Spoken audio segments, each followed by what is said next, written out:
Friends, welcome to history Holi.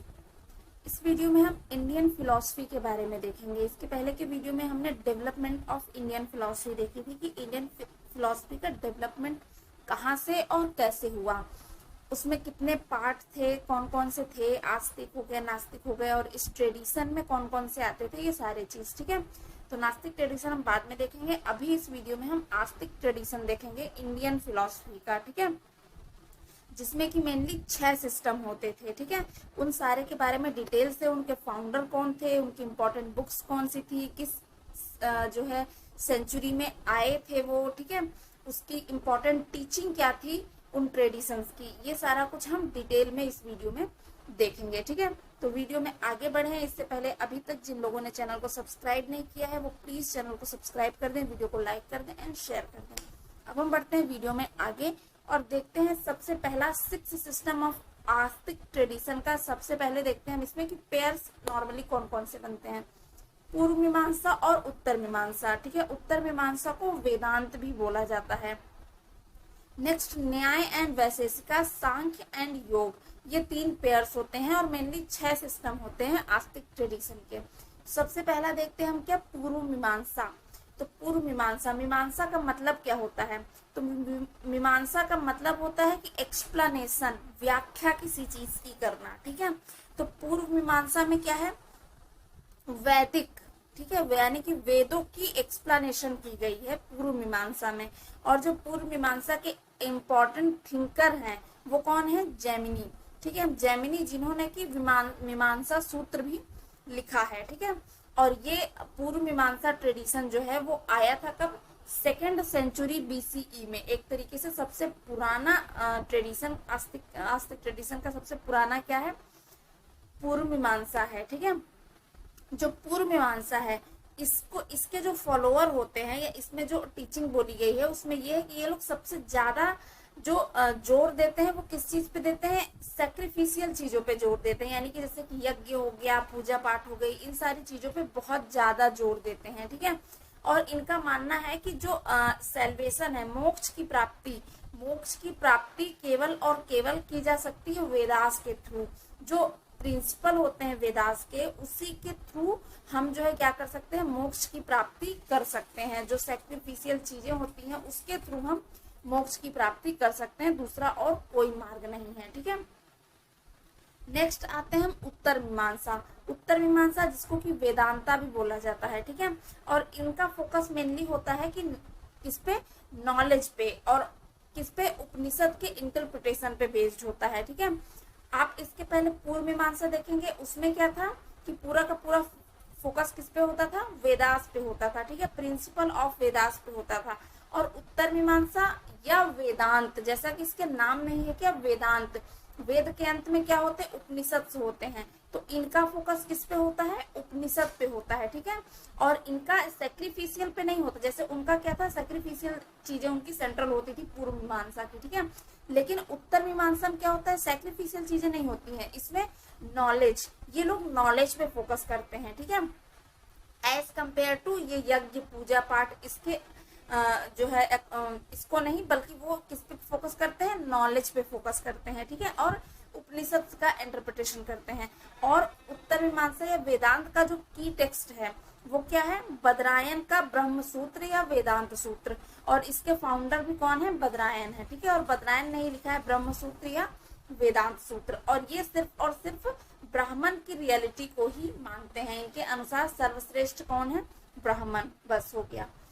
3 सब branches of वेदांत, वेदांत के 3 सब ब्रांचेस भी होते हैं, जिसमें से एक होता है शंकराचार्य का अद्वैत, रामानुजाचार्य का विशिष्ट अद्वैत एंड माधवाचार्य का द्वैत।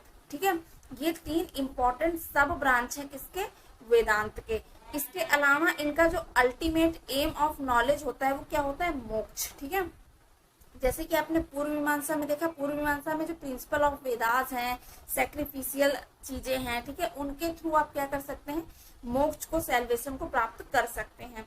उत्तर मीमांसा या वेदांत जो है ट्रेडिशन का मानना था कि जो अल्टीमेट एम ऑफ नॉलेज होता है, जो भी नॉलेज हम गेन करते हैं कहीं, मतलब कि उपनिषद से, वेदास से, कहीं से भी, जो भी नॉलेज हम गेन करते हैं उसका एम ही होता है मोक्ष की प्राप्ति करना, यानी कि नॉलेज से हमें मोक्ष मिलता है। और एक इन दोनों में कॉमन है, वो ये है कि मीमांसा और वेदांत दोनों ही वेदास को ही, जो वेद हैं हमारे चारों, उसी को ही वैलिड सोर्स ऑफ नॉलेज मानते हैं। और उनका मानना है कि इनकी अथॉरिटी को, यानी वेदास पे कोई भी प्रश्न नहीं किया जा सकता है, कोई भी उंगली नहीं उठा सकता है। यानी कि अगर कुछ इस दुनिया में यूनिवर्सल ट्रुथ है तो वो है वेदास। यानी कि ये भगवान को भी इतना ज्यादा इंपॉर्टेंस नहीं देते थे जितना ये वेदास को इम्पोर्टेंस देते थे, ठीक है। तो इनके अकॉर्डिंग सबसे सुप्रीम चीज क्या होती है, वेदास, ठीक है। वेद पे ही इनका पूरा का पूरा ट्रेडिशन, एक तरीके से आप बोल सकते हैं कि पूरा का पूरा ट्रेडिशन इनका वेदास को ही फॉलो करता है। चारों जो वेद हैं उसी को फॉलो करता है, ठीक है, मीमांसा भी और वेदांत भी।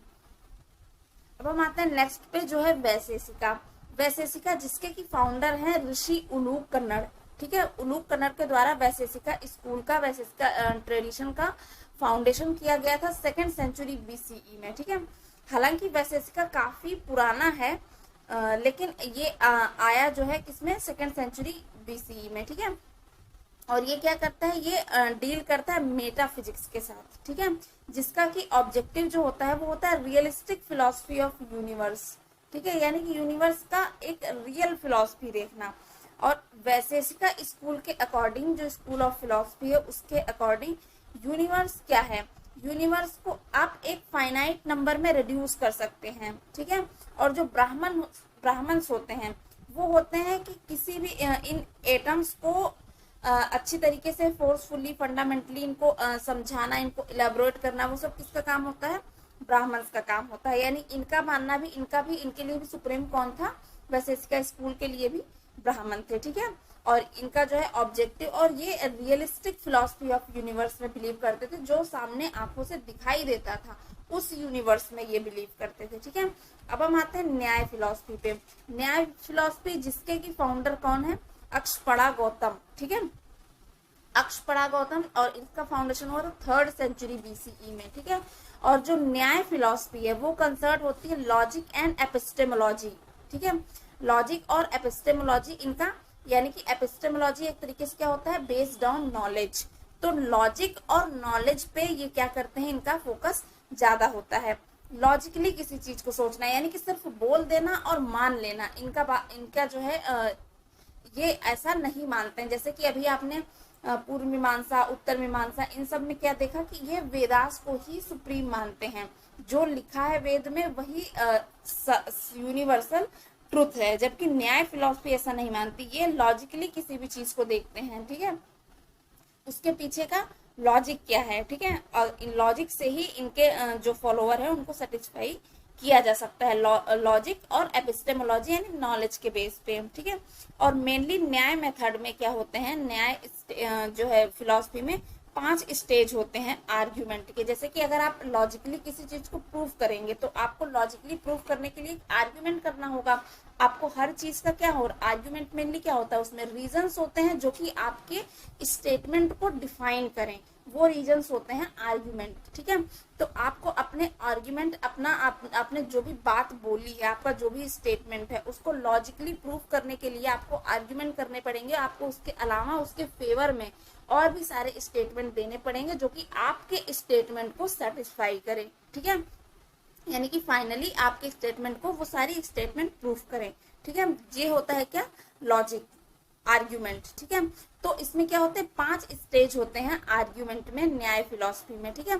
और इन सब का क्या होता है, जो 5 सेंसेस से हमें नॉलेज मिलती है, इनका मानना होता है कि इन सारे नॉलेज का सिर्फ एक ही सोल, एक ही मुख्य काम होता है, वो क्या होता है, लिबरेशन को अटेन करना, ठीक है।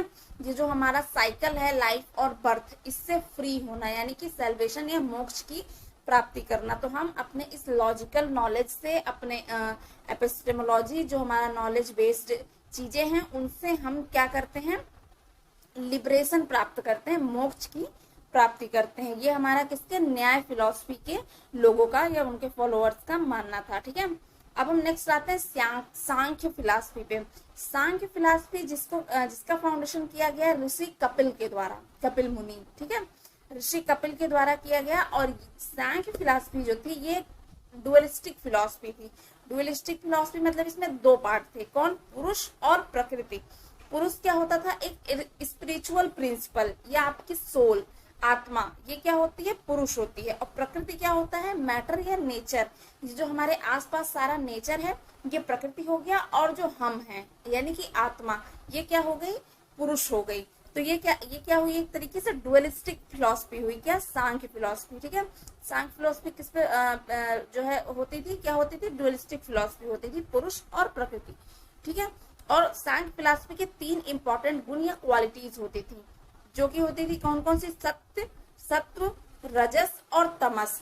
सत्व जो कि गुडनेस, हमारी अच्छाई होती है, रजस हमारी एनर्जी, तमस हमारा अंधेरा, डार्कनेस। ठीक है, तो ये 3 क्या होते हैं, सांख्य फिलॉसफी के गुण होते हैं। ठीक है, इसके अलावा जो सांख्य फिलॉसफी है ये हमारा जो है जोर देता है किस चीज पे, नॉलेज पे। ठीक है, सेल्फ नॉलेज पे, कंसंट्रेशन, मेडिटेशन पे। इनका मानना है कि कंसंट्रेशन, मेडिटेशन, ठीक है, खुद से नॉलेज अटेन करना। आप मेडिटेशन में क्या करते हैं, खुद से नॉलेज अटेन करते हैं। आपको मेडिटेशन करके ही ज्ञान की प्राप्ति होती है। जैसा कि आपने जो है काफी सारे उसमें रिलीजन्स में देखा होगा, काफी सारे फॉलोअर्स जो बहुत सारे होते हैं, बहुत से ट्रेडिशंस के, जिनका मानना होता है कि मेडिटेशन से बहुत कुछ प्राप्त किया जा सकता है। तो मेडिटेशन के थ्रू सेल्फ नॉलेज प्राप्त करना, कंसंट्रेशन, इसके द्वारा क्या किया जा सकता है, हमें मोक्ष की प्राप्ति हो जाएगी। ये किसका मानना था, सांख्य फिलॉसफी का मानना था। नेक्स्ट है योग फिलॉसफी।